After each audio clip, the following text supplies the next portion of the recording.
안녕하십니까. 행복한 아침 이재용입니다. 안녕하세요. 장예인입니다. 오늘은 9월 17일 금요일이고요. 행복진료실 열리는 날인데 그 전에 뉴스부터 몇 가지 챙겨보도록 하겠습니다. 추석을 맞아서 일주일 동안 가족 모임이 가능하게 됐습니다. 오늘부터 23일까지 백신 접종자 4명을 포함해서 최대 8명까지는 집에서 모일 수 있게 된 건데요. 수도권과 달리 비수도권 3단계 지역에서는 8명이 다 함께 성묘를 하거나 식당 방문 또한 가능해졌습니다. 하지만 여전히 수도권 확산세가 잡히지 않고 있어서 명절을 앞두고 설렘보다는 불안감이 커지고 있는 상황입니다. 한편 이 거리두기 지침이 완화되는 일주일간 고속도로 휴게소 매장에서는 식사가 불가능하고요. 포장만 허용될 것으로 보입니다. 국토교통부는 오늘부터 22일까지 6일 동안 이 추석 특별교통대책기간으로 정했는데요. 한국도로공사가 관리하는 모든 고속도로 휴게소 실내 매장에서 좌석 운영을 금지하고 포장만 가능하도록 방역 지침을 강화한다고 밝혔습니다. 이용에 차질 없도록 기억하셔야겠습니다. 네, 그런가 하면 코로나로 꽉 막혔던 해외여행길이 트이기 시작했습니다. 어제부터 사이판 단체 관광도 시작이 됐는데 현지에 도착하면 지정 호텔에서 5일을 지낸 후에 PCR 검사에서 음성이 나와야 3일 동안 자유 관광을 할 수 있는 짧은 코스임에도 불구하고 나흘 만에 1,300명이 신청했을 만큼 반응이 폭발적이었다고 합니다. 이 같은 현상은 접종 완료자는 귀국 후에 자가 격리가 면제되는 데다가 여행 욕구가 강한 20, 30대층의 접종이 쏙쏙 마무리되면서 탄력을 받고 있는 것으로 보이는데요. 여행업계는 다음 달 개천절과 한글날 대체 휴일이 몰려있는 만큼 여행 수요가 더 늘어날 것으로 예측했습니다. 그동안 자녀 백신 예약은 1차 접종만 가능했지만 오늘부터는 2차 접종도 예약이 가능하게 됐습니다. 이에 따라 현재 6주 간격으로 자동 2차 예약이 잡혔던 화이자와 모더나 백신 접종자는 품목 허가 범위에 따라 화이자는 3주, 모더나는 4주 간격으로 2차 접종 받을 수 있게 됐고요. 아스트라제네카는 4주에서 12주로 허가를 받아 1차 접종일로부터 4주 이후 접종이 가능합니다. 다만 기존에 예약된 2차 백신과 동일한 백신으로만 예약이 가능하고 아스트라제네카 1차 접종자는 50세 미만일 경우에만 화이자로 2차 예약이 가능해지는 등 백신마다 상황이 달라지기 때문에 이 지침을 꼼꼼하게 따져보셔야 될 것 같습니다. 네, 이어서 코로나19 현황입니다. 9월 16일 0시 기준 신규 확진자는 1,943명으로 누적 확진자 수는 총 27만 9천여 명으로 늘어났습니다. 한편 코로나19 백신 1차 접종자는 37만여 명까지 늘어나서 총 3,497만 7천여 명으로 집계가 됐고요. 2차까지 접종을 마친 누적 접종 완료자는 총 2,116만 8천여 명으로 집계됐습니다. 네, 이어서 오늘 날씨 소식 전해드리겠습니다. 며칠 동안 태풍 찬투 소식 전해드렸는데요. 오늘 아침이 제14호 태풍 찬투의 최대 고비가 될 것으로 보입니다. 많은 양의 비와 함께 바람도 몰아칠 것으로 보이는데요. 자세한 비 예상부터 보시면 제주를 중심으로 오전에 시간당 50에서 80mm 이상의 폭우가 쏟아지겠고요. 경남 해안에는 시간당 30에서 50mm 이상의 비가 내리면서 또 천둥과 번개를 동반한 많은 양의 비가 쏟아질 것으로 보입니다. 앞으로 제주에 50에서 150mm, 경남 해안에도 120mm가 넘는 폭우가 쏟아지겠습니다. 이어서 오늘 기온 보겠습니다. 오늘 아침 최저 기온 16도에서 21도, 한낮 최고 기온 21도에서 28도 선 예상됩니다. 태풍 찬투는 초속 25m 안팎의 바람까지 동반하겠는데요. 태풍으로 인한 피해 없도록 대비를 철저히 해주셔야겠습니다. 9월 17일 금요일 행복한 아침 지금 시작합니다.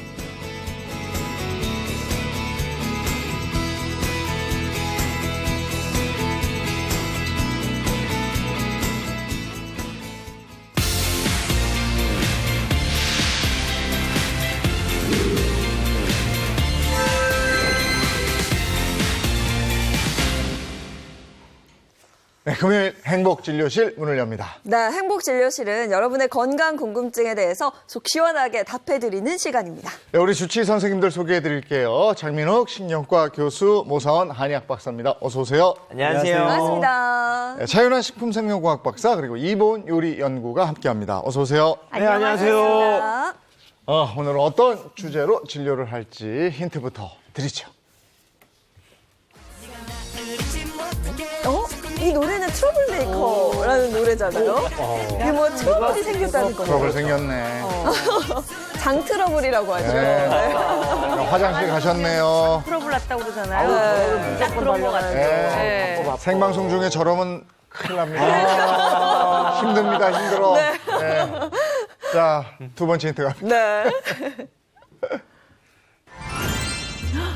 38조? 쪽에? 이게 뭐죠? 야, 38조면 거의 뭐 우리나라 1년 예산 아닌가요? 이거 잘 모르겠는데요. 38조 개가 있어요? 38조. 공이 몇 개야 그러면? 와. 저는 38조 하니까 감이 딱 와요. 뭐예요? 뭐예요? 방금 장 트러블도 나왔고. 네. 네. 제가 또 대장 학문 전문을 보고 있잖아요. 저는 이거 많이 얘기합니다, 환자분들에게. 그쪽이구나. 대장에서 살고 있는 무언가, 걔네들의 숫자이기도 하고요. 장과 관련된 오늘의 주제입니다. 대장에 38조 개가 있는 거는 뭐가 38조 개가 있는 거야? 일단 비밀인가요? 세 번째 힌트요. 세 번째 힌트. 세 번째 힌트는 애시청자분의 사연으로 준비했습니다. 제가 바로 읽어드릴게요. 안녕하세요. 저는 60대 여성입니다. 젊을 때는 변비 한 번 안 걸릴 만큼 장 건강에는 자신이 있었는데 나이가 들고 보니 볼일을 봐도 개운치 않고 그것 때문인지 잔병치레도 늘어서 약을 달고 삽니다. 선생님들, 장 건강 되돌릴 수 있는 방법 없을까요? 라는 사연 보내주셨습니다. 장과 관련된 게 주제는 확실하네요. 정말. 그러네요. 네. 자, 그럼 오늘 주제 공개합니다. 네, 행복진료실 오늘의 주제는요. 장이 살아야 면역력도 살아난다입니다.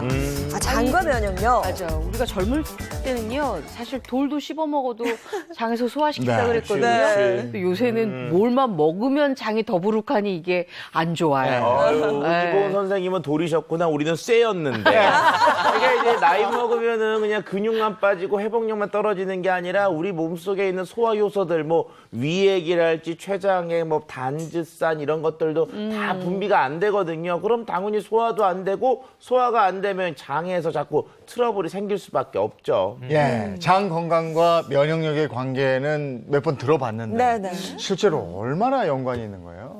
뭐 장하면 떠오르는 건 그냥 대부분 소화 네. 능력, 그렇죠. 또 배변 능력 이런 것들만 떠오르게 되는데요. 소장만 따져도 신경세포가 1억 개나 존재하고 뇌와는 별도로 움직이는 이 장 신경 생태계가 존재할 정도로 상당히 복잡한데요. 그런데 이 장에 있는 미생물의 이 숫자들도 조금 전에 소개했다시피 38조 개에 이릅니다. 네. 그야말로 하나의 어마어마하게 큰 생태계라고 할 수 있는데요. 이 장 생태계의 균형이 무너지게 되면은 장내 노폐물이 많이 쌓일 수가 있고 그거에 따라서 우리 몸 전체 면역세포의 70%가 사는 장 건강에 해치게 되면 역시 면역력도 떨어질 수가 있죠. 그래서 최근에는 이 장내 미생물 생태계, 즉 장의 마이크로바이옴에 대한 연구가 상당히 많아지고 있고 이 38조 개가 되는 생태계의 건강을 위한 연구 논문들도 속속 나오고 있습니다. 예. 우리 한의학 용어 중에 장청, 뇌청이란 말이 있어요. 장이 깨끗하면 뇌가 맑아진다. 생각해보세요. 우리 장 트러블 때문에 고생하고 있으면 뇌가 맑을 수가 없잖아요. 스트레스를 많이 받게 되겠죠. 세죠. 현대적으로 해석하면 장이 건강하고 트러블이 없어야지만이 뇌도 맑고 생활을 편안하게 할 수 있다. 이런 뜻이 되고요. 또 장이랑 간은 상통한다고 그랬어요. 그러니까 장에서 효소를 잘 만들어줘야 간 기능이 좋아지거든요. 간에서 우리 대표적으로 하는 것들이 단백질 합성도 있지만 대부분 알고 있는 거 뭐죠? 피로 회복이잖아요. 피로와 관련된 장기가 간이다 보니까 역시나 또 장이 좋아야 장에서 효소가 만들어서 간을 도와주게 되고 장의 병이 있어서 이런 것들이 잘 이루어지지 않으면 간 기능이 떨어지면서 우리 몸의 면역력 또 회복력 같은 것들이 떨어질 수가 있습니다. 아니, 그러고 보니까 장과 내 몸에 관한 연관된 우리말들이 굉장히 많아요. 그쵸. 사촌이 땅을 사면 배가 아프고. 맞아. 습을 때는 창자까지 막 애끓는다 그러잖아요. 그리고 장이 편해야 내 몸도 편하다고 그러고. 굉장히 연관이 있는 것 같아요. 맞아요. 저희 맞아요. 아버님이 옛날에 제가 노래 부르고 막 이랬으면 아유 그냥 속이 편안한가 보구나라는 얘기를 하시는 거 보니까 속이 편하면 기분도 좋은 것 네. 같아요. 아니, 저 같은 경우는 긴장하면 그렇게 배가 아프거든요. 그래서 행복한지 첫 방송할 때 네. 배가 사르르르 아팠던 그 기억이 나요, 진짜. 그렇죠. 학생들 시험 볼 때, 수능 시험 같은 거 볼 때, 배 아프고. 여기 너무 아파서 시험 못 봤다고 그러잖아요. 그렇죠, 그렇죠. 근데 그게 일리가 있는 게 우리가 일반적으로 기쁘다, 행복하다, 그리고 또는 슬프다 이런 감정들을 결과적으로 우리 몸속에 있는 호르몬이 어떤 게 분비가 되느냐에 따라서 알게 되는데요. 행복 호르몬이라고 하는 게 뭐죠? 세로토닌하고 도파민입니다. 이것들은 이제 뇌에서 분비가 되는데요. 이 뇌를 제외하고 또 분비되는 하나의 기관이 있어요. 그게 바로 어디냐면 장입니다. 결과적으로 우리가 기쁜 또는 편안한 어떤 감정을 느끼게 하는 주요한 호르몬은 뇌와 장에서만 만들어지기 때문에 어떻게 보면 뇌와 장이 서로 연결됐다라고 하는 것들이 오래전부터 인정되고 있었던 거로 생각할 수가 있죠. 아, 맞습니다. 이 장청, 뇌청이라는 말도 저도 아주 좋아하는 말인데요. 이 brain gut axis, 그래서 뇌와 장이 서로 연결되어 있다고 부르고 우리 몸에 뇌가 2개 있다고 말합니다. 여기 있는 뇌 그리고 이 아래쪽에 있는 뇌. 그만큼 이 아래쪽 장에도 굉장히 많은 신경세포가 있는데 입에서부터 항문까지 연결되는 소화기관은 총 9m에 달하는데요. 이 9m에 걸쳐져 있는 신경세포의 숫자만 해도 5억 개가 넘습니다. 그만큼 굉장히 많은 신경 활동들이 일어나고 있다고 할 수 있겠는데요. 뇌에서 발견되는 차 박사님 말씀하셨던 세로토닌과 같은 신경 전달 물질뿐만 아니라 다른 여러 가지 종류의 신경 전달 물질도 장에서 계속 발견되고 있습니다. 물론 이것이 뇌에 직접적인 영향을 주는 것은 아니지만 장 그 자체로도 신경계를 이루고 있고 자기 스스로 생각을 다 하고 있다는 거예요. 우리 조금 배고프면 단계 땡기잖아요. 그것도 장 신경계에서 하는 일이라는 겁니다. 또 우리 몸에서 이제 중요한 장기를 대봐라 하면 대부분 뇌하고 심장만 말씀하세요. 네. 근데 우리 영양분을 마지막에 흡수해주는 이 장이야말로 뇌랑 심장만큼 중요한 장기라고 저는 생각이 되거든요. 우리 의학의 아버지라고 불리죠. 히포크라테스는 모든 질병은 장에서 시작된다. 또 자연 면역의 아버지라고 불리는 메치니코프는 죽음은 장에서부터 시작된다. 이렇게 얘기했을 정도로 장 건강은 아주 중요합니다. 예, 그래서 오늘 다 같이 장 건강 챙겨볼 텐데 그 전에 오늘 주제 영상이 있습니다. 보고 와서 얘기 나누죠. 남녀노소를 불문하고 괴롭게 하는 아토피성 피부 질환, 혈당 관리가 안 되는 당뇨병, 그리고 누구도 피해갈 수 없는 암까지. 이 모든 전신 질환엔 공통점이 있습니다. 우리 몸에서 외부의 음식이나 균이 첫 번째로 만나는 면역기관이 바로 장인데요. 장은 당 흡수와 비만 조절 호르몬에도 관여해서 장이 좋지 않으면 면역질환은 물론 비만, 대사질환, 특히 심장질환이나 암, 치매 위험성까지도 높일 수가 있습니다. 장이 아프면 전신의 건강이 무너질 수 있다는 사실. 오늘은 장 건강 이야기입니다. 상쾌한 바람을 맞으며 산책에 나선 주부. 그런데 어쩐지 그녀의 발걸음이 무거워 보입니다. 컨디션이 좋은 날만 가끔 외출을 하는데요. 쉬엄쉬엄 걸어도 역시 금방 지쳐버립니다. 무력증이 오고 잠깐만 힘들고 다리도 아파갖고 오래간만에 나왔어요. 그러니까 이렇게 자연을 바라보니까 너무 좋아요. 몸이 힘들어도 이왕 나왔으니 운동을 해봅니다. 그런데 무릎 통증 때문에 좀처럼 쉽지 않은 운동, 여기저기 아픈 것도 많고 기운이 많이 떨어진 주부입니다. 아, 요즘에요 몸이 척척 처지고 자꾸만 눕고만 싶고 먹기도 싫어지고 몸을 안 움직이니까 살도 많이 쪄갖고 지금 7kg수가 너무너무 많이 나와요. 제대로 운동도 못하고 집으로 돌아왔는데 들어오자마자 화장실로 직행합니다. 요즘 주부의 가장 큰 고민은 바로 장 트러블. 아침에도 화장실을 다녀왔는데 벌써 2번째 화장실 방문입니다. 5분이 지나고 10분이 지나 하염없이 기다려봅니다. 아이고 이제 나오시네요. 배가 아프셨나 봐요. 예전에는 변비가 그렇게 심하더니 지금은 설사가 쭉쭉쭉쭉 막 나니까 지금도 또 아프네. 아이고. 오늘따라 유독 설사 증상이 심하네요. 오늘만 벌써 3번째. 화장실을 너무 자주 들락거려서인지 금방이라도 주부는 쓰러질 것 같아 보입니다. 몸 상태가 안 좋은 요즘 만사가 귀찮아 침대에 누워있는 시간이 많아졌습니다. 혹시 몸에 무슨 문제라도 생긴 건 아닐까요? 몇 달 전부터 배가 자꾸만 아프고 그러다 보니까 뱃살도 자꾸만 누르고 그러니까 내가 막 계속 힘드네요. 잦은 설사 때문에 오늘 한 끼도 챙겨 먹지 못했는데요. 아유, 내가 빵을 못 사다 아까 사면서 그냥 자세히 안 보고 그냥. 기력이 떨어져 주부는 직접 요리를 해서 먹기가 힘듭니다. 그럴 땐 간단하게 배를 채우기 위해 빵을 자주 먹게 되는데요. 게다가 화장실을 자주 가서 그런지 배가 자주 고프다고 합니다. 허기를 채운 후 얼마나 시간이 지났을까요? 또다시 배가 아픈 모양입니다. 아이고, 또 뭐 좀 조금 먹었더니 신호가 살살 오네요. 아유, 화장실 좀 가야 될 것 같아요. 잦은 설사에 늘어나는 체중. 주부에게 무슨 문제가 있는 걸까요?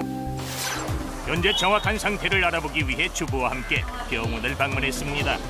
오늘 NK 검사하실 거예요. 하얀색 올리시고 주마블을 접으세요. 현재 주부의 면역세포의 활동량과 활동 범위를 확인할 수 있는 NK세포 검사를 진행해봤습니다. 그 결과 NK세포의 활성도가 가장 낮은 단계인 이상 구간으로 확인됐습니다. 장 건강이 안 좋으면은 비만할 수가 있고 비만은 여러 가지 합병증을 일으킬 수 있으니까 장 건강을 잘 챙기셔야 해요. NK세포는 자가 면역 질환을 비롯해 고지혈증, 만성 피로, 신장 질환 등 문제가 생길 수 있는 바이러스와 암세포를 찾아가 공격을 합니다. 이런 NK세포 등 바이러스를 막는 면역세포의 70%가 장에서 만들어지는데요.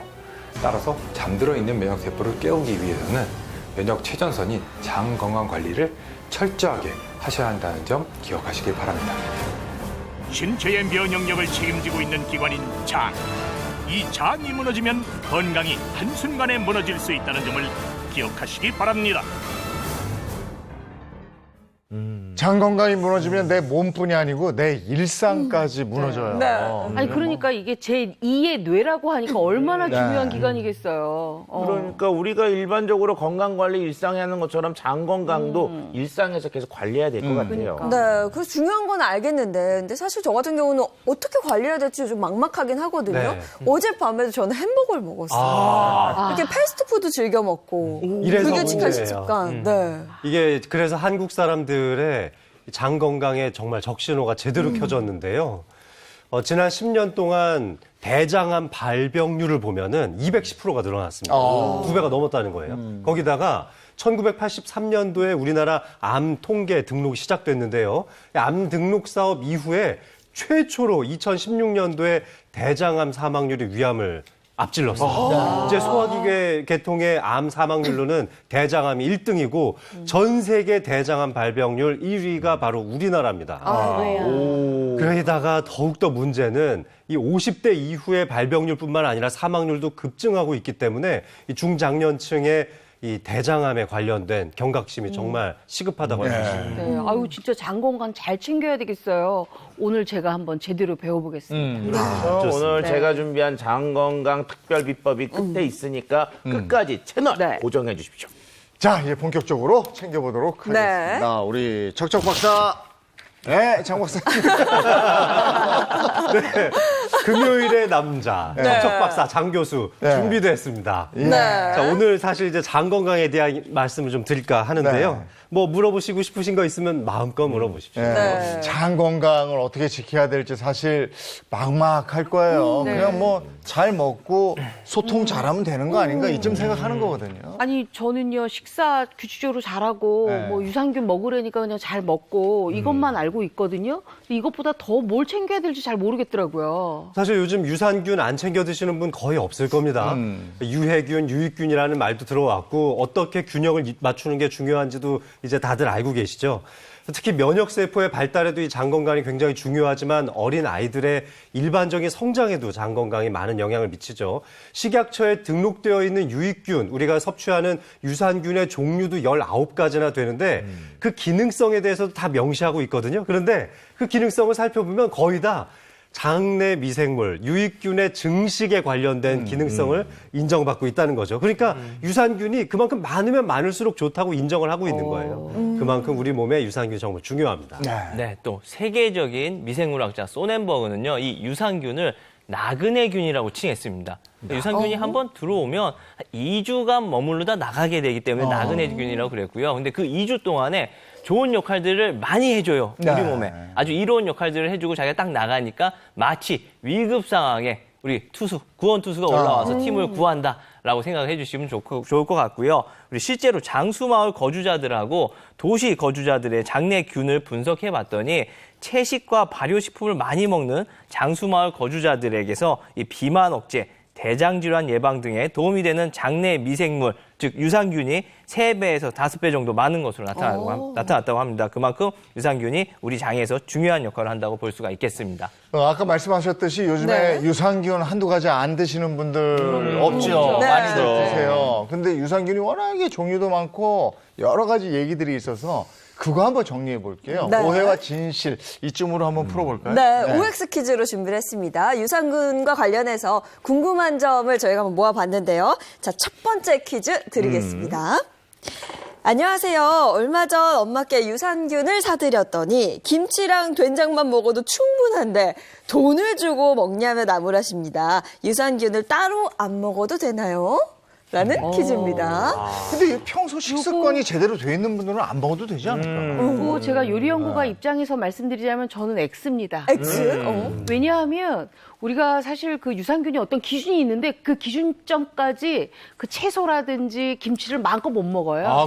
네, 그러다 보니까 같이 먹어야 되지 않나 싶어서 저는 요겁니다. 저도 X. 네, 이모sim 따라갑니다. 예전 어르신들은 다 그러고 사셨는데. 아, 그런가? 저도 X. 네. 왜냐하면은 김치나 뭐 이런 발효식품이 균 자체보다는 다른 것들이 효과가 좋거든요. 그래서 균만 생각하면은 추가적으로 먹는 거에 얘기를 해야 될 것 같습니다. 네. 그런 거예요? 대세가 이런 거예요? 네.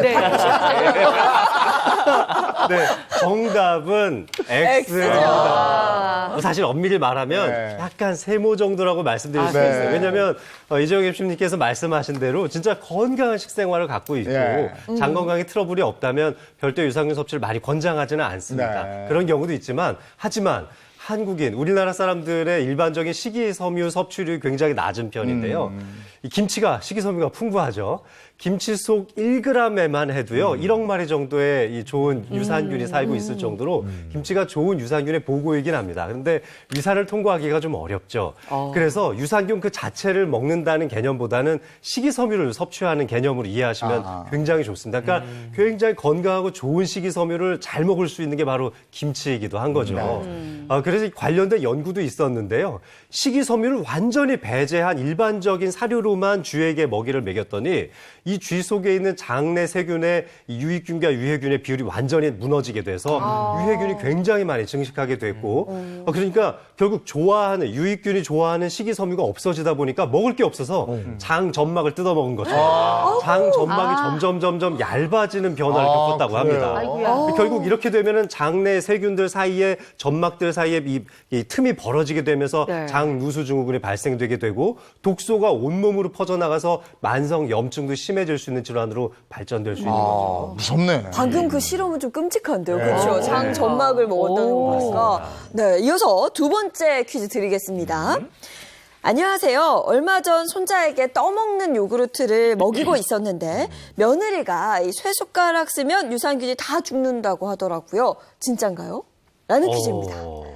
제가 이 저는 집에서 요구르트를 한번 이렇게 키워봤어요. 근데 그때도 다 이 나무 젓가락, 나무 숟가락 이런 걸 썼거든. 네, 맞아요. 그렇지. 쇠 다음은 저도 좋아해. 왜냐하면 제가 늘상 요구르트 같은 경우에는 다 나무 수저로 쓰십시오 하고 맞아. 제가 말씀드리잖아요. 네. 옵니다. 저도. 저는 X. 왜요? 우리가 일반적으로 이제 쇠숟가락, 그러면 네. 그게 이제 금속이잖아요. 네. 근데 우리가 알고 있는 금속들 얘기하는 건 주로 이제 이온.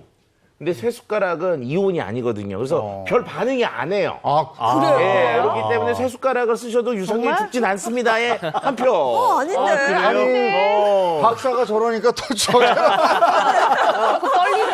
아니, 괜히 같기도 박사겠냐고. 하고. 역시 박사다운 말이 맞습니다. 왜냐하면요. 우리 이제 콜라 먹으면 이빨 상한다고 그러잖아요. 네. 그런 것처럼 유산균 속에 들어있는 산성 때문에 금속이 부식될까봐 그리고 또 그것이 말씀하신 대로 이온화 과정을 거쳐서 유산균에도 안 좋은 영향을 미칠까봐 그런 얘기들을 하지만 사실 실제로 그 떠먹는 순간이야 얼마나 자극적인지. 그리고 우리가 사용하는 숟가락이나 이런 것들 다 코팅이 잘 돼 있습니다. 걱정하지 마시고 아무 숟가락이나 마음껏 떠서 드십시오. 좀 추가 설명드리면은 우리가 유산균을 대량으로 만드는 공장가 있잖아요. 그러면 그 발효하는 게 다 스테인리스로 돼 있어요. 네, 그럼 만약에 그게 죽으면 이게 거기다 키울 나무라고 수가 없잖아요. 맞네. 아니 근데 전통으로 빚는 데는 이런 데 보면 나무통이 본 것 같아요. 선전에서. 네.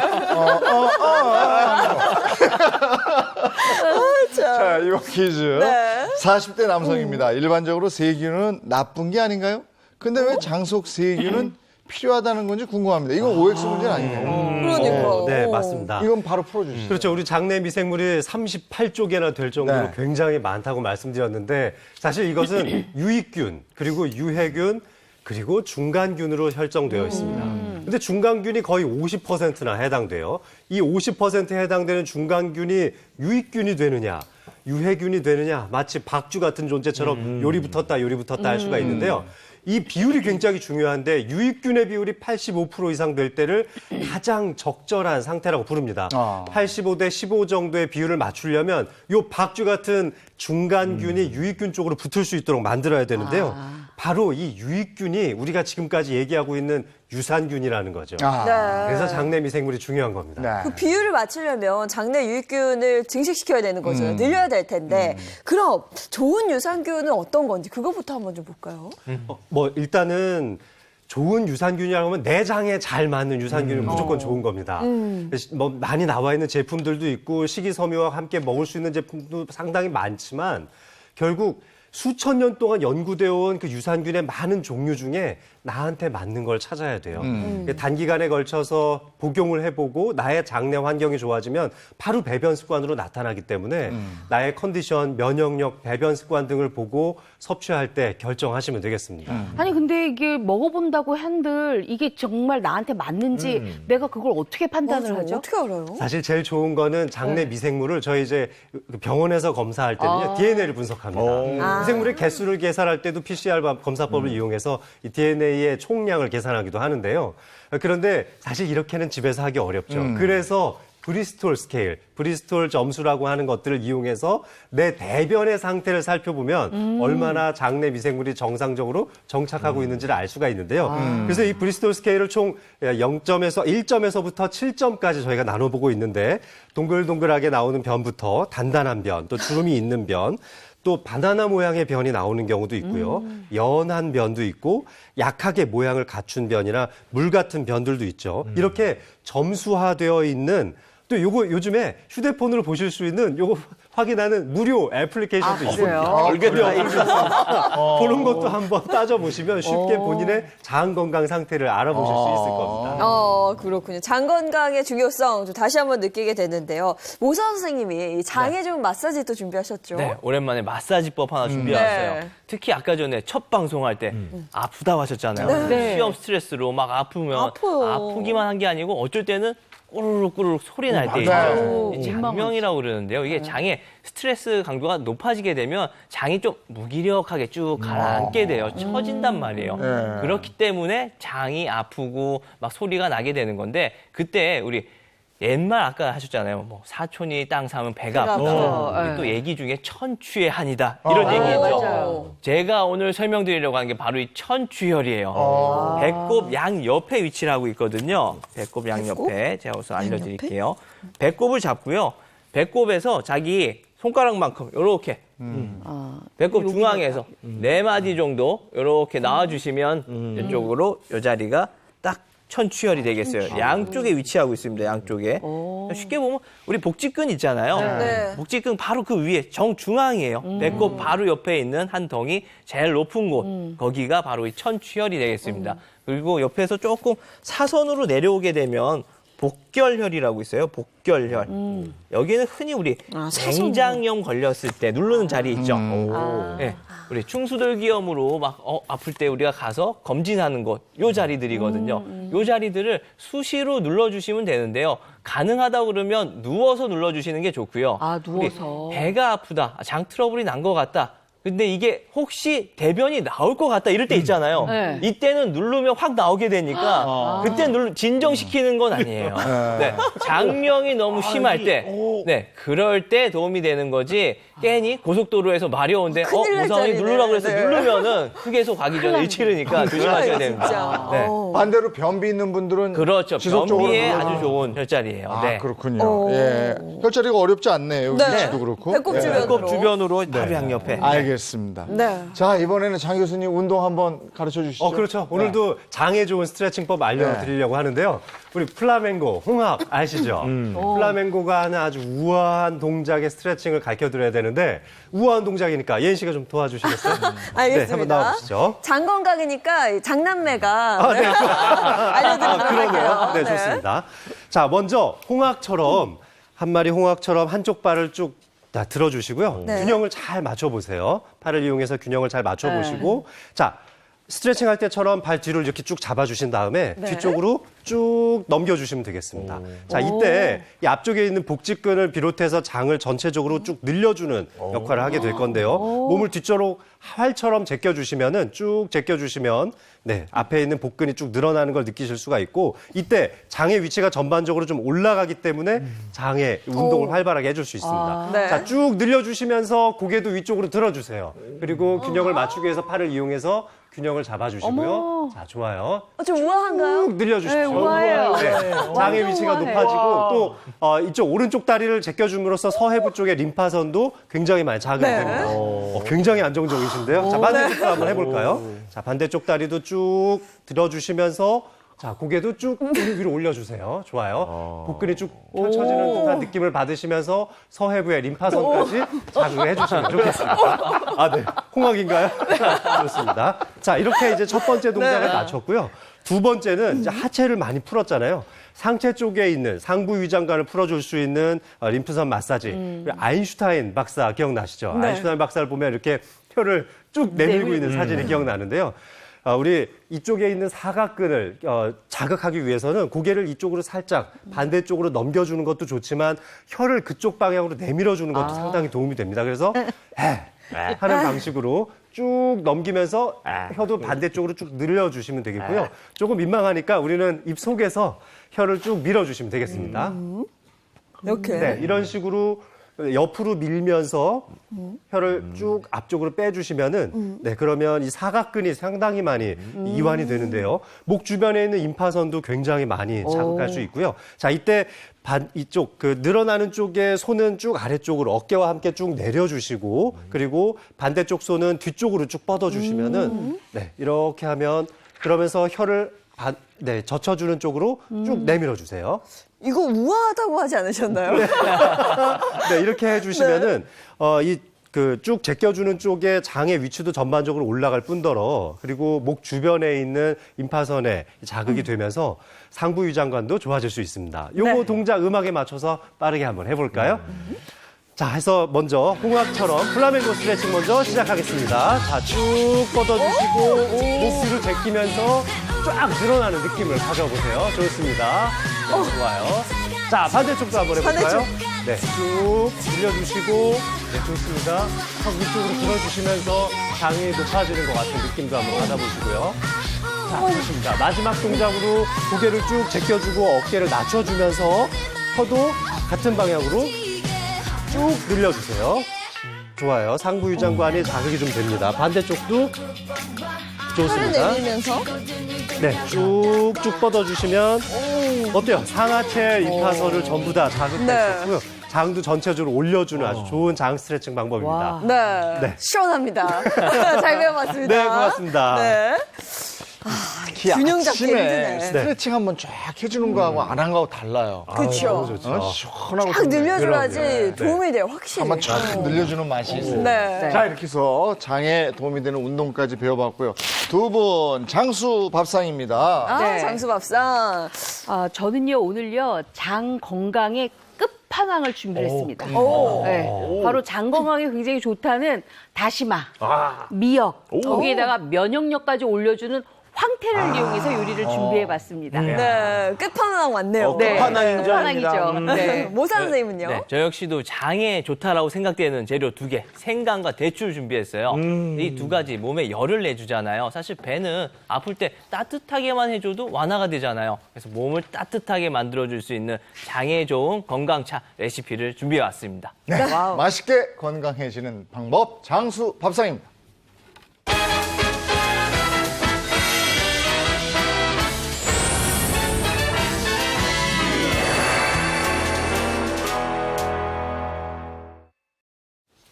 미역에 다시마에 네. 황태까지 오늘 야, 바다에서 좋아요. 오는 애들이네요, 다.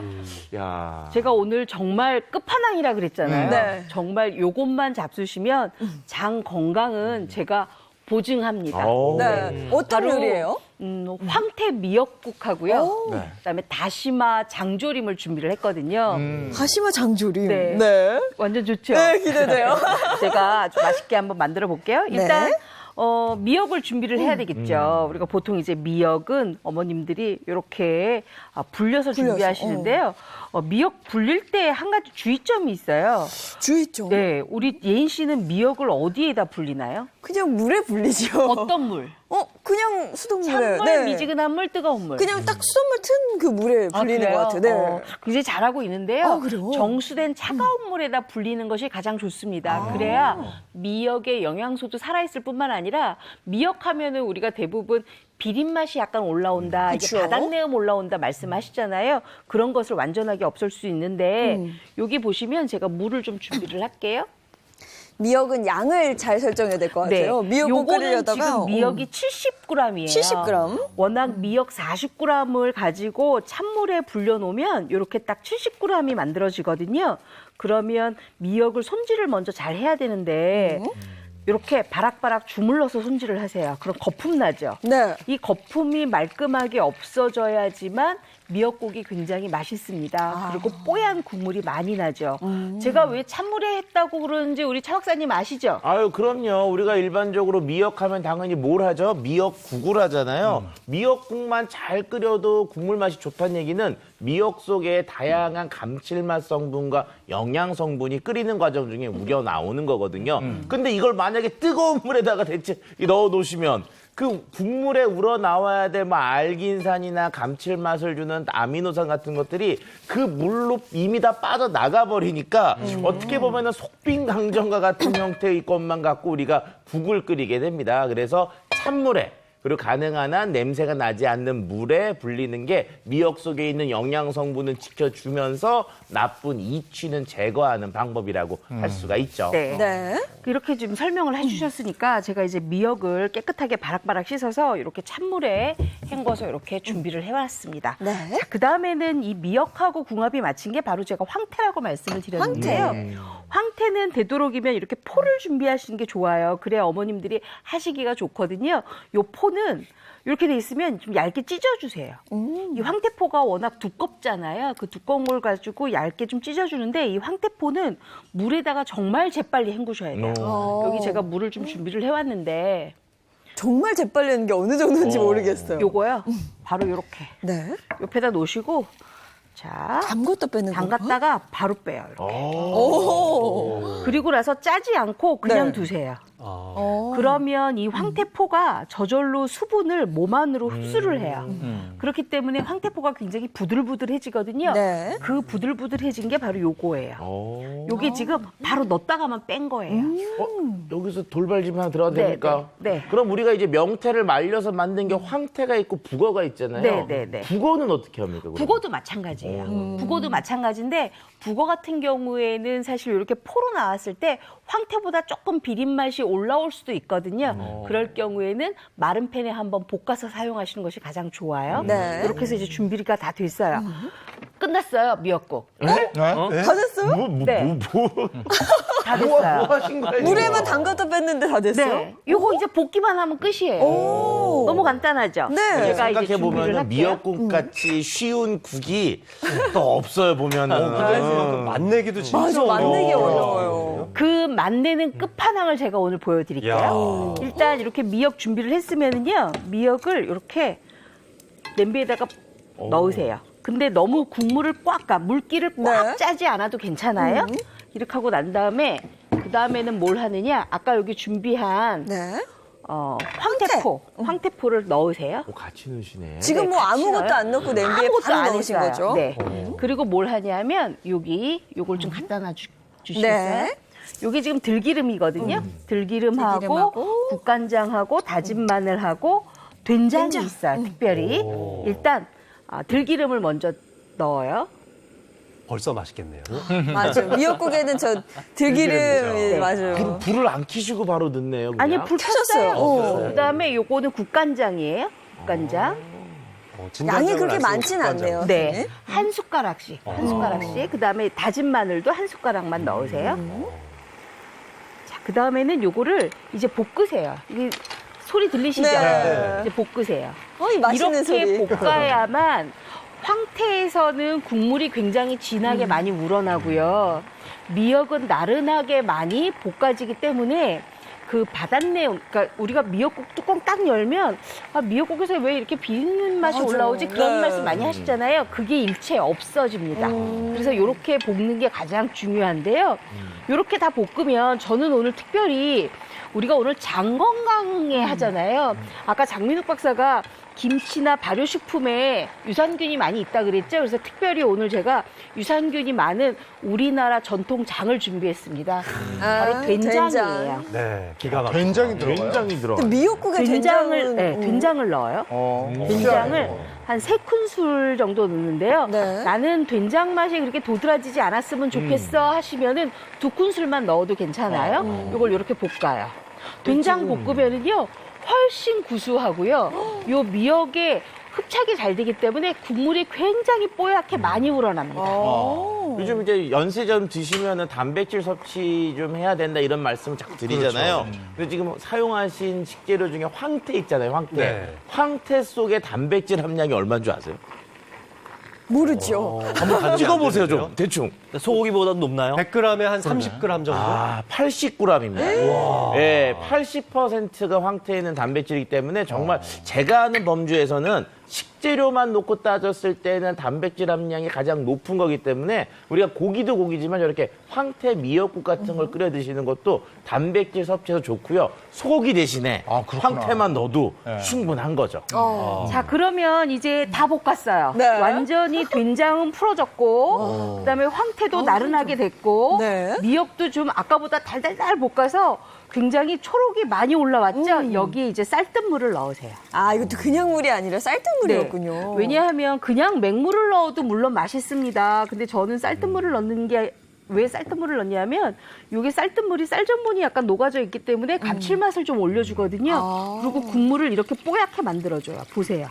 진짜 뽀얀데요. 국물 굉장히 뽀얗죠. 네. 자, 이제 이거를 이제 본격적으로 끓이기 시작하는데 여기서 한 가지 제가 포인트를 드릴게요. 지금 뚜껑을 덮고 끓이잖아요. 그럼 기껏 비린맛 다 잡아놨던 거 다시 이 안에 드세요. 맞아요. 10분 정도는 네. 그냥 혼자 끓게 두고요.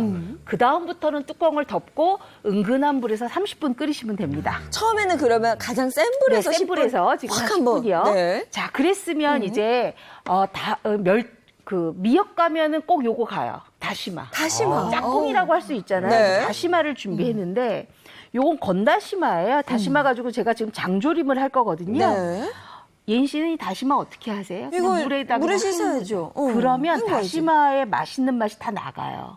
그렇기 때문에 여기 젖은 면보거든요. 네. 면보로 이렇게 흰 가루 부분을 다 이렇게 닦아주죠. 아, 살살살살. 네. 저거 좀 다시마 위에 이제 흰 가루들을 어떤 분들은 야 곰팡이 아니야 이런 분들도 있는데 그게 이제 말리면 수분이 밖으로 나오잖아요. 그러면서 다시마 안에 있는 성분들이 같이 우러 나옵니다. 마치 곶감처럼.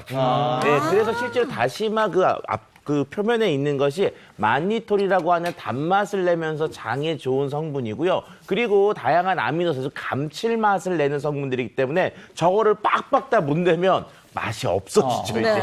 그래서 지금 다시마를 이렇게 닦아놓은 다음에 네. 물을 부어서 이 물은 다시마 물로 활용을 하고요. 다시마는 이렇게 해서 먹기 좋은 크기로 썰어주세요. 그래서 채 써는 거예요. 요거를 곱게. 아, 채 써는 거. 네, 그 이렇게 채 썰어요. 식당 가면 그죠 반찬으로도 많이 나오잖아요. 그렇죠, 다시마 채 그렇죠. 썰어서 이렇게 채 양념해서. 썰어서 나오면 요거 가지고 이제 조리기만 하면 되는데 요게 얼마나 맛있는 반찬이 되는지 기대를 하셔도 좋습니다. 네. 이봉 선생님, 그 다시마가 좀 억세서 그 칼질이 좀 어렵진 않나요? 아니요. 요거 굉장히 사각사각 잘 사각사각 나가요. 잘 되는데. 근데 대신에 제가 이제 장갑을 꼈잖아요. 네. 집에서는 뭐 맨손으로 하니까 이게 미끄러지지 않은데 장갑을 끼니까 조금 미끄러워요. 미끄러져서. 자, 이렇게 이제 준비를 했어요. 네. 자, 그랬으면 불을 먼저 켜시고요. 이제부터 마른 졸일 팬에. 거예요. 네.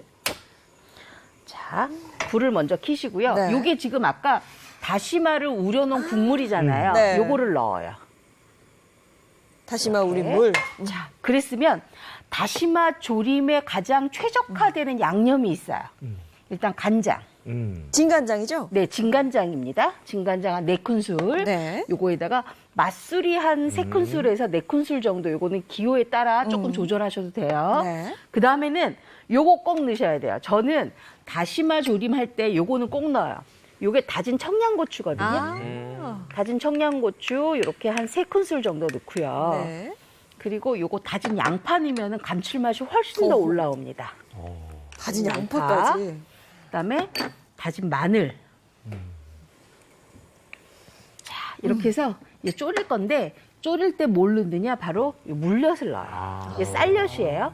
쌀엿 한 2큰술에서 3큰술 정도 넣는데 저는 다시마 조림이 조금 달면은 좀 맛있더라고요. 그래서 네. 저는 3큰술 넣는데 요거는 2큰술 넣으셔도 괜찮습니다.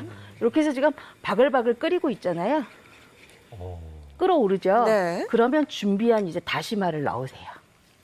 요 양념은 뭐 다양하게 맛있어요. 활용이 될 것 같아요. 요거요. 우리 왜 건어물상에 가면 네. 요새 풀치라고 나와요. 풀치? 갈치포. 갈치 어린 거요. 그거 하셔도 괜찮고요. 아니면은 요새 대멸치 나오거든요. 네. 대멸치 손질해서 하셔도 좋습니다. 이렇게 해서 넣고 조릴 거예요. 야, 이거 기대되네요. 네. 다시마 장조림. 궁금해요. 네. 지금 그리고 이봉 선생님 넣으실 때 보면 뭔가 좀 끈적끈적한 것들이 있잖아요. 네, 저게 많죠. 이제 알긴산이라고 하는 성분들인데 저게 이제 우리 장 속에 들어가면은 그 유익균들의 먹이가 되기 때문에 저런 거 아낌없이 잘 챙겨서 넣어주시는 게 좋습니다. 자, 이렇게 해서 계속 젓는데요. 요 보시면 지금 우리 차 박사가 얘기한 것처럼 끈적끈적 점액질이 나와요. 근데 네. 요게 가열이 되면서 점액질이 스스로 없어집니다. 그래서 굉장히 흡수가 되거든요. 그래서 나중에 왜 그런 맛 한번 보셨을 거예요. 우리 전라도 지방 같은 데 가면 이렇게 멸치볶음하고 요거 다시마? 다시마 조림이 같이 나와서 비벼 잡수셔도 맛있습니다. 이런 말씀 아마 들어보셨을 거예요. 네. 그 바로 그 다시마 조림이거든요. 그래서 요거는 도시락 반찬으로 싸주면 정말 맛있게 먹었던 저는 기억이 있어요. 그래서 요거를 말끔하게 이렇게 좀 졸여주시고요. 거의 국물이 없어지잖아요. 네. 거의 국물이 없어지면 이게 아주 바짝 조림이 되면 아주 포슬포슬하거든요. 그때 우리가 뭘 넣느냐 하면 바로 요거 넣어요. 들기름. 아, 여기도 들기름. 네. 그러면 향이 좀 올라오고요. 네. 그 다음에는 뭐냐 하면 바로 요거. 통들깨. 통들깨를 넣어주잖아요. 그러면 톡톡톡 씹히는 맛이 아주 좋아서 이게 다시마는 쫄깃쫄깃하죠. 통들깨는 톡톡 씹히죠. 그래서 입안에서 굉장히 느껴지는 맛이 좋기 때문에 요게 그렇게 또 장 건강에 좋아요. 아니 근데 이거 다 조리려면 몇 분이나 걸려요? 아, 요거요. 지금부터 한 5분 정도 걸릴 아, 거예요. 그래요? 그래서 제가 옆에다가 네. 요거 국을 먼저 좀 끓여놨어요. 보세요. 뽀얗게 진짜 올라오죠. 맛있겠다. 오, 뽀얗다. 완전 뽀얗죠? 네. 요거 제가 한번 떠볼게요. 이렇게. 야, 이거 이렇게 진짜 진한 국물로 나와야 우리가 된장 넣었다 그러는데 된장 색깔이 나오나요? 안 나오네요. 안 나오죠. 네. 이게 황태하고 미역이 워낙 잘 손질되어 있기 때문에 그래요. 무슨 사골 된장국 같아요. 그렇죠. 굉장히 국물이 진해요. 황태는 못 끓이면 그 뿌옇게 우러나고. 맞아요. 그렇게 해서 네. 이렇게 해서 이제 황태 미역국 준비하시고 요거는 조금만 더 졸여서 네. 나중에 이제 완성해서 그릇에다 담아놓으면 요거 가지고 이제 한 끼 식사가 완전하게 되는 거죠. 네. 그것도 장 건강도 지켜주니까 아이, 그렇죠. 최고의 밥상이 될 것 그럼요. 같습니다. 완전히 끝판왕이죠. 네. 이렇게 해서 황태 된장 미역국, 다시마, 장조림 완성이 됐고 모상 선생님 드디어 등장합니까? 네. 오늘 제가 자리를 이동했습니다. 단독으로 여기서 봤네요. 제가 이제 준비한 거는 대추 생강차인데요. 사실 이 생강차 우리가 알고 있는 어떤 임금님이 즐겨 마셨다고 합니다. 최장수 하신 분이죠. 83세까지 영조 임금님께서 항상 식전에 소화력을 돕기 위해서 이 생강차를 마셨다고 해요. 자, 그런데 우리가 이제 생강 그러면은요, 그 속에 들어있는 여러 가지 성분 중에 진저롤과 쇼가올이라고 하는 성분인데 이게 생강에 약간 매운맛을 내는 성분이에요. 근데 우리가 옛날부터 생강은 화의 기운, 즉 따뜻한 식품이라고 얘기를 했는데 이렇게 화나 따뜻한 기운들이 지금 현대 과학을 보면은 나쁜 유해균들을 없애주는 그런 능력이 있는 거죠. 결과적으로 이렇게 생강 같은 차를 잘 드시게 되면 장 속에 있는 나쁜 균들은 없애주고 또 장은 따뜻하게 보여주기 때문에 장 건강을 지켜주고 향상시키는 데 도움이 된다고 할 수가 있습니다. 네. 최근에 대장암 검진할 때 대장암 유발인자를 피검사를 통해서 알아보기도 하는데요. 생강 매일 2g씩 4주간 먹었더니 이 대장암 유발인자가 줄어들었다는 연구도 있었습니다. 네. 우리 음식에 생강이 꽤 많이 들어가잖아요. 그쵸. 장 많이 건강에 들어가죠. 도움이 되겠네요, 확실히. 맞아요. 그래서 우리가 원래 예전에는 대장암 발병률이 높지가 않았는데 그 서구화된 식습관 때문에 항상 대장암이 많이 발생을 했다고 하잖아요. 그리고 생강하면 역시 매운맛. 네. 그렇죠. 그리고 우리 한의학에서는 이 매운맛이 들어와야 혈행 개선이 되고 뭔가 몸 안에서 노폐물이 많이 배출이 된다라고 얘기를 하고 있거든요. 그러니까 차윤환 교수님께서 말씀해 주신 거랑 일맥상통하는 부분이 있죠. 그리고 우리 자연적으로 매운맛이 아주 중요한데요. 그러니까 마늘, 고추 이런 애들처럼 자연적으로 매운맛을 먹게 되면 우리 폐랑 대장은 또 서로 표리 관계라고 해요. 서로 표리 관계이기 때문에 대장이 안 좋으면 폐 건강도 나빠지게 돼 있고요. 폐 건강이 나빠지면 대장도 나빠지게 되어 있습니다. 그러니까 도움이 되는 이 금기에 도움이 되는 매운맛을 먹어주게 되면 폐도 건강해질 수 있고 대장도 건강해지니까 대표적인 면역 기관 두 군데가 한꺼번에 좋아질 수가 있는 것이죠. 제가 이제 준비한 이제 생강과 대추를 이용해서 요리를 해볼 건데 우선 생강은 이렇게 흙이 많이 묻어 있는 이런 생강을 사주시는 게 좋습니다. 근데 이게 문제가 닦기가 힘들어요. 맞아요. 이게 손질이 너무 힘들어요. 이런 거 하나하나 다 닦아내야 되죠. 껍질 벗기기도 얘가 면이 깨끗하지 않다 보니까 깨끗하게 하기가 너무 힘들거든요. 그러니까 칫솔을 이용하거나 어떤 소를 이용해갖고 깨끗하게 닦아주시되 또 너무 이걸 빡빡 닦아서 겉표면이 까지는 거는 방지해 주셔야 됩니다. 네. 그리고 대추가 있는데요. 대추 이거 많이 쪼글쪼글 하잖아요. 네. 사실 이게 또 껍질이 있고 이걸 그냥 물에다가 놓고 우리기만 하면 사실 추출되는 게 그렇게 많지가 않아요. 그렇기 때문에 저희처럼 이렇게 요리 못하는 사람들은 가위 있잖아요. 가위를 이용해서 이렇게 좀 흠집을 내주시면 돼요. 이렇게. 요렇게만 하고 다려도요. 벌써 차 색깔이 달라요. 우러나오는 게 다르거든요. 진짜. 그리고 우리 이봉 선생님, 요 네. 부분에 있어서 좀 네. 생강 채 써는 것과 대추 써는 거에 있어서 좀 해주실 말씀 있지 않나요?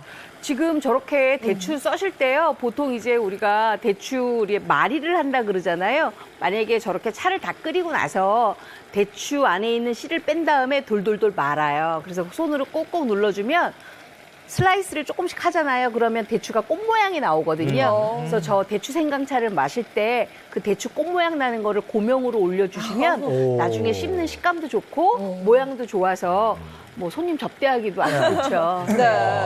아니, 대추가 체온 상승에도 도움이 돼서 면역력도 좋아지고 소화기관 능력도 좋아질 것 같아요. 굉장히 좋은 식재료입니다. 맞아요. 그리고 이제 다릴 때 보면은 물을 한 3리터 정도를 준비를 해주세요.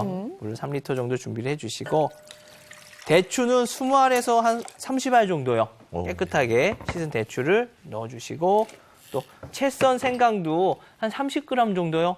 이거는 본인이 매운맛을 좀 더 좋아한다 싶으면 더 많이 드시고 만약 기호에 따라서 좀 아니다 싶으면 적게 넣고 벌써 끝났습니다. 끝났어요. 저를 끓이면 돼요? 몇 분 끓여요? 이렇게 하고 처음에 센 불로 한 10분 정도 끓여주시고요. 팔팔팔팔 끓기 시작하면 한 30분 정도 약한 불로 이제 마무리를 해주시면 되는데요. 그렇게 다리고 나면 이렇게 아우, 지내라. 네. 예쁘다. 네. 이렇게 대추 생강차가 완성이 되고 그냥 다려놓고요. 겨울 내내 냉장고에 넣었다가 필요할 때 꺼내서 꿀도 타고 좀 따뜻하게 해서 드신다고 그러면 건강을 챙기는데 아주 도움이 됩니다. 저거 거품 이렇게 끓일 때 생기는 건 어때요? 예, 그 거품 생기는 거 뭐 농약이다 이상한 거라고 생각하시는데 그게 사포닌이라고 하는 인삼에 있는 양리 성분과 비슷한 성분이기 때문에요. 그것도 그냥 제거하지 않고 너무 심하지 않으면 두시면 되겠습니다. 네.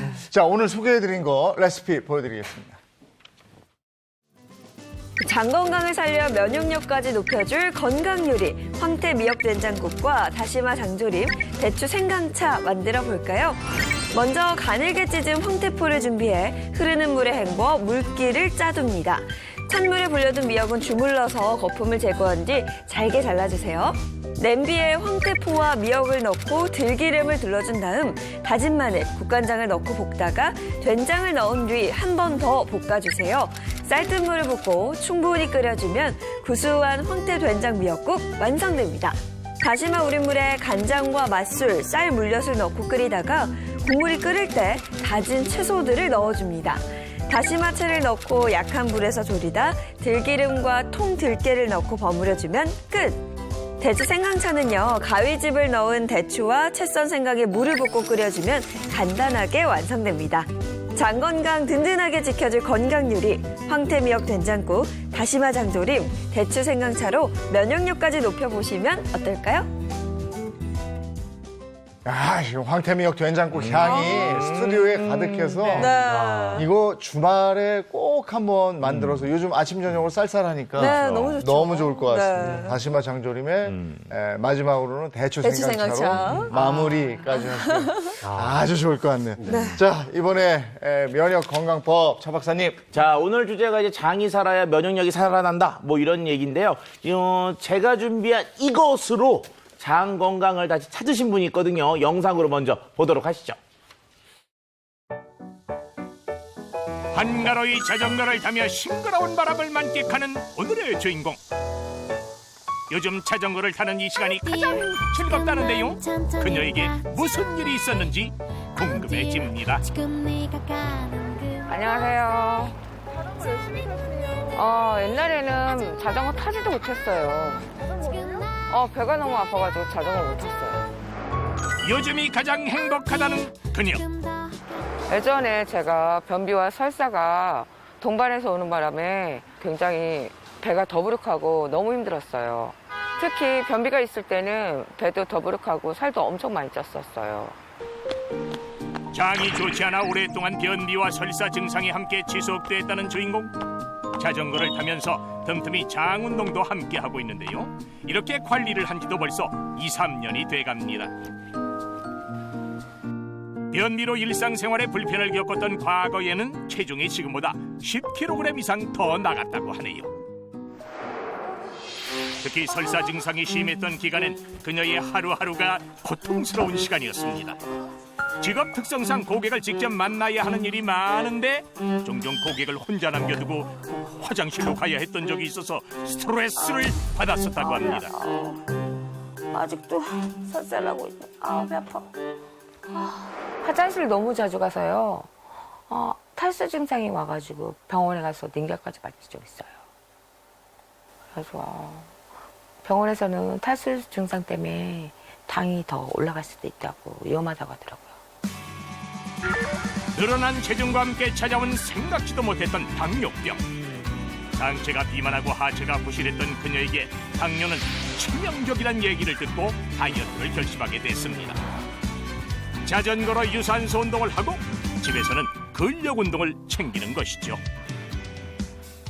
장이 안 좋다 보니까 살이 많이 찌고 또 살이 찌다 보니까 면역력 떨어지고 그런 와중에 당뇨까지 왔어요. 당뇨가 11.2까지 올랐거든요. 지금은 많이 운동도 하고 장 운동도 하고 이것저것 하다 보니까 지금 많이 떨어져가지고 지금 많이 좋아졌어요. 젊은 시절 건강엔 자신이 있었던 그녀는 잃었던 건강함을 되찾기 위해서 달라져야 했습니다. 채소를 거의 먹지 않았던 과거와는 달리 한 끼는 무조건 당뇨에 좋은 양파 절임, 오이 절임 무침, 잡곡밥 등을 먹고 있습니다. 그리고 이렇게 채소를 챙겨 먹은 덕분에 고기를 먹은 다음 날엔 하루 종일 화장실을 들락거렸던 예전보다 이제는 한결 편안해진 장의 상태를 유지하고 있습니다. 그리고 그녀가 매일 빼놓지 않고 챙겨 먹는 한 가지가 더 있었는데 이거 뭡니까? 나도 좀 알려줘봐요. 나도 좀 힘들어. 에? 제가 장이 안 좋았잖아요. 이거 포스트 바이오틱스인데요. 배변 활동에도 도움이 되고 살도 좀 빠지고 장에도 도움이 되더라고요. 면역력도 좀 좋아지고. 그래서 이걸 꾸준히 먹고 있어요. 주부가 면역력과 장 관리를 위해 꾸준히 섭취하고 있는 이 포스트 바이오틱스가 주목을 받는 이유는 우리의 장 속에서 실질적으로 긍정적인 역할을 하는 것이 바로 이 유산균 대사산물이기 때문인데요. 포스트 바이오틱스, 즉 유산균 대사산물은 장 점막에서 부착 과정이 필요가 없어 더 빠른 효과를 볼 수 있다고 합니다. 실제로 포스트 바이오틱스 섭취 후 면역 조절과 항산화 작용 그리고 항암 효과에도 좋다는 연구 결과가 발표됐는데요. 포스트 바이오틱스를 투여한 쥐에게서 인슐린의 저항성과 지방 축적으로 인한 염증 감소를 확인할 수도 있었습니다. 옆에 있는 사람 두고 화장실 가는 일 없도록 장 관리 잘하겠습니다. 화이팅! 장 건강도 찾고 면역력도 올리고 다이어트에도 성공한 주부. 앞으로도 장 건강 잘 챙기면서 행복한 삶 살기를 응원하겠습니다. 화이팅! 자전거 타는 모습 참 건강해 보이시잖아요. 자, 비법이 여기 있어요.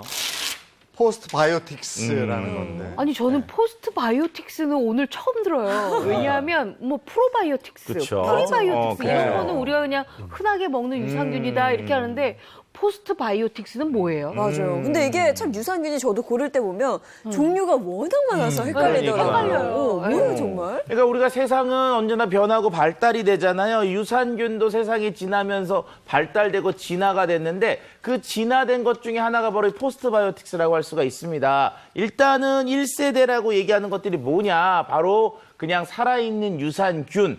프로바이오틱스고요. 2세대라고 하는 게 뭐냐 하면은 이 유산균들이 먹는 먹이. 그래서 프리바이오틱스죠. 3세대는 뭐냐? 야, 프로하고 프리를 합치자.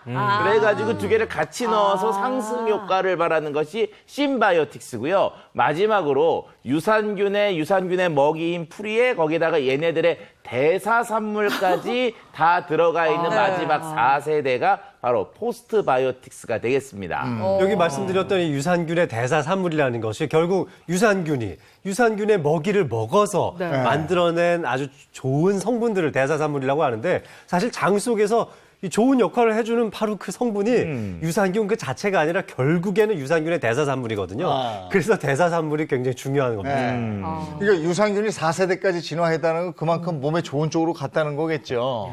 근데 조금만 더 쉽게 설명해 주시면 안 돼요? 좋은 걸 먹으려면 좀 알아야 뭘 찾아 먹을 거 아니에요? 근데 아직도 조금 이해가 안 가요, 저는. 그렇죠. 네. 좋아요. 그러면은 일단은 장에서부터 생각을 하죠. 자, 우리가 일단 오늘 장 얘기를 하는데 장 중에 공장. 자, 이제 장을 공장이라고 해요. 네. 자, 그럼 공장에서 일하는 분들이 있죠. 공원들, 뭐 근로자들이 있잖아요. 네. 자, 이런 분들이 1세대 살아있는 유산균이 되겠죠. 프로바이오틱스. 자, 이분들이 일을 할 때 먹는 거, 그 다음에 원료 이런 것들이 막 들어가야 되잖아요. 그런 것들을 바로 2세대. 프리바이오틱스라고 얘기를 하고요. 근로자가 원료를 갖고 뚝딱뚝딱 해가지고 마지막으로 만들어내는 생산물이 있습니다. 이걸 대사산물이라고 하는데요. 요게 이제 포스트바이오틱스가 되는 거죠. 네. 자, 우리가 장 속에 유익균과 유해균이 막 싸워서 유해균을 유익균이 죽인다고 하잖아요. 어떻게 죽이는데요? 어떻게 죽일 거예요? 그렇죠. 이 생각 못 해보셨잖아요. 네. 자, 이때 대사산물이라는 걸 만들어내서 유해균들을 죽이거든요. 그럼 결과적으로 장 속에 좋은 조건을 만들기 위해서 핵심적인 성분이 뭐냐? 그러면 프로도 중요하고 프리도 중요하지만 가장 근본적인 것은 이 포스트바이오틱스, 대사산물이라고 할 수가 있습니다. 네, 아, 역시 좋은 교수님이요. 설명이 귀에 쏙쏙 들어오는데. 쏙쏙 들어와, 귀에. 이거죠, 네. 이제. 이게 포스트바이오틱스. 그렇죠. 네. 자, 한번 마셔볼게요. 아우, 그냥 뭐. 좀 그쵸? 심심하긴 네, 좀- 하다. 얘는. 네. 좀 그 전에 거는 좀 약간 단맛이 돌았는데 저건 단맛이 그건 없네요. 네, 그러네요. 그냥 매끈한 맛이에요. 맞아요. 매끈한 프리바이오틱스가 맛이에요. 단맛이 좀 세거든요. 이거는 대사산물이니까 단맛은 좀 심심하죠.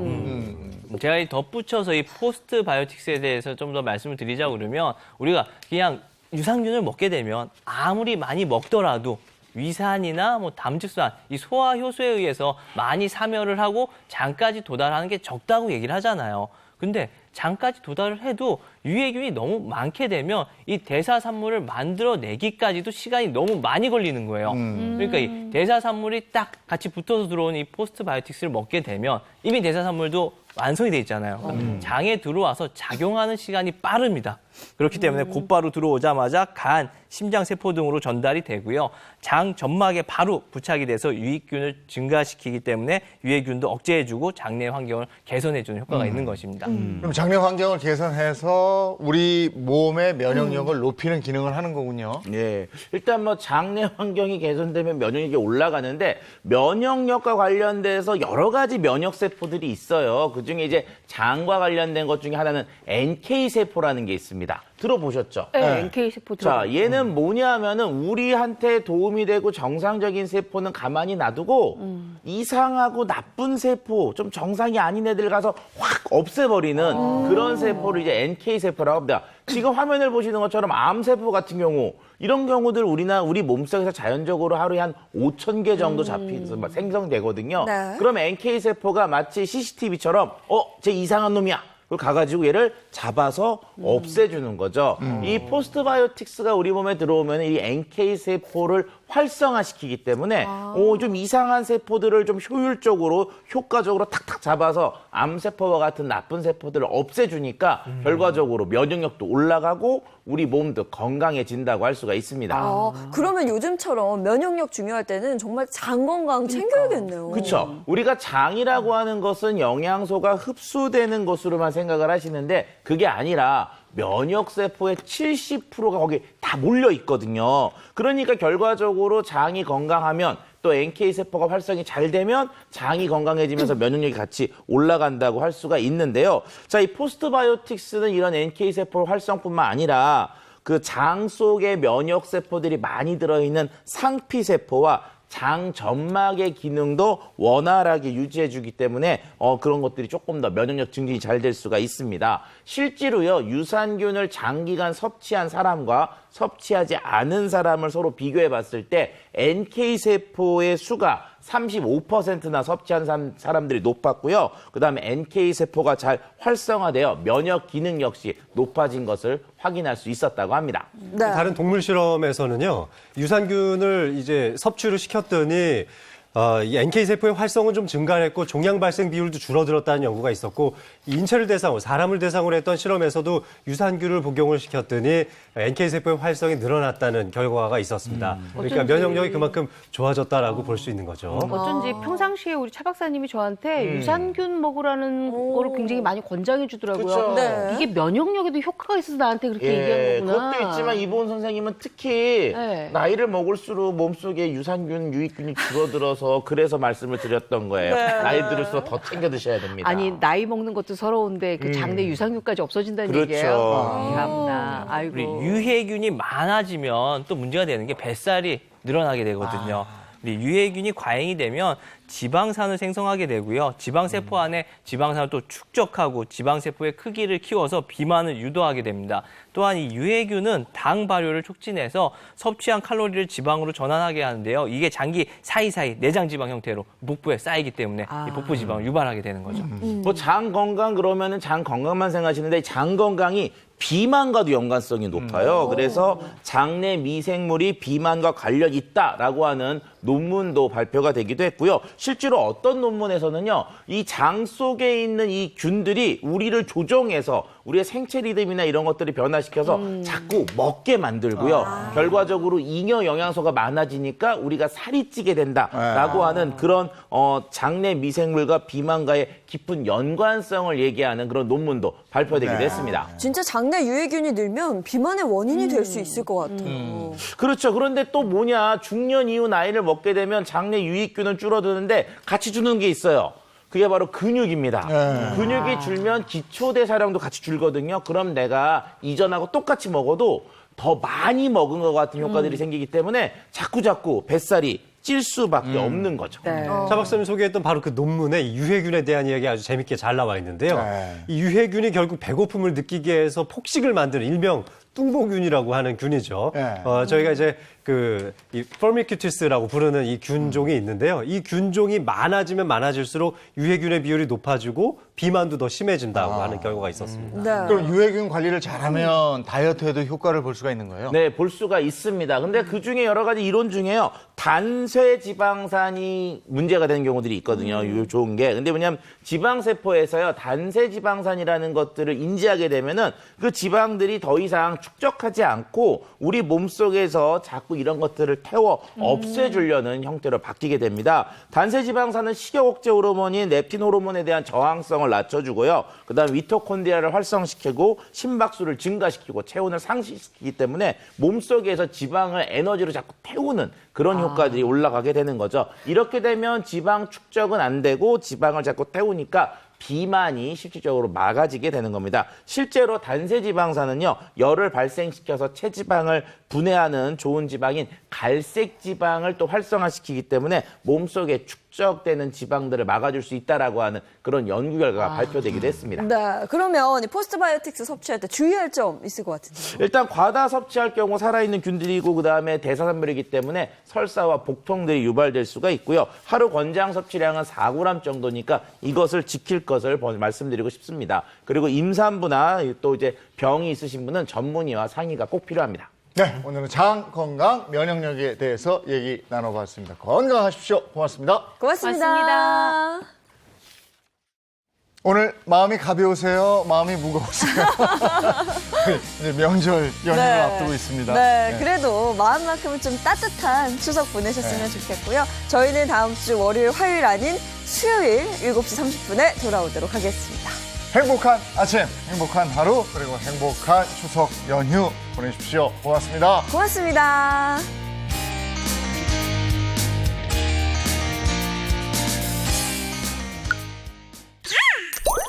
채널 A